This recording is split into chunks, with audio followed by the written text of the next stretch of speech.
तस्य यत्रोक्तम् आयुर्वेदः स उच्यते। अर्थात ज्या शास्त्रामध्ये हितकर व सुखकर आयुष्य सांगितलेले आहे व ज्या शास्त्रामध्ये अहितकर व दुःखकर आयुष्य सांगितलेले आहे, तसेच ज्या शास्त्रामध्ये आयुष्याचे प्रमाण सांगितलेले आहे ते शास्त्र म्हणजे आयुर्वेद होय। अस्मिन् प्रस्तुतां नाटिकायाम् आयुर्वेदस्य महत्त्वं तस्य तत्त्वं विस्तारेण परिचयते। सर्वेभ्यः नमः। आयुर्वेदे महात्म्यं सर्वे जानन्ति। आयुर्वेदे सच्चिदानंद स्वरूपं जीवनरक्षकं च अस्ति। आयुर्वेदस्य इतिहासः अतीव पुरातनमस्ति। सः आयुर्वेदः जीवनस्य सम्यक् संगतिं प्रदानं करोति।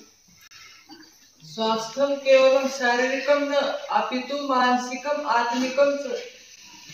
आयुर्वेदे पंचमहाभूते त्रिदोषे च शरीरस्य स्वभावं विवेचनं क्रियते। आयुर्वेदे शारीरिक स्वास्थ्ये मानसिक संतुलने च अत्यन्तं महत्त्व अस्ति। वात पित्त कफ त्रयं शरीरस्य आधारः अस्ति। वातदोष त्वरयुक्तं, पित्तदोष उष्णं, कफदोष स्थिरते अस्ति। आयुर्वेदे भोजना निद्रा योगांच संपूर्ण जीवन संस्कारं समाहितम् अस्ति। शरीरे स्वस्थ चिरायु मस्तिष्के च स्थिरता आयुर्वेदे अनुभव्यते। आयुर्वेदे औषधिं प्राकृतिकतया लभते। आयुर्वेदं जीवनशास्त्रं मान्यते यः सम्यक् आहारविहारकर्मसु नीतिम् अनुसरति।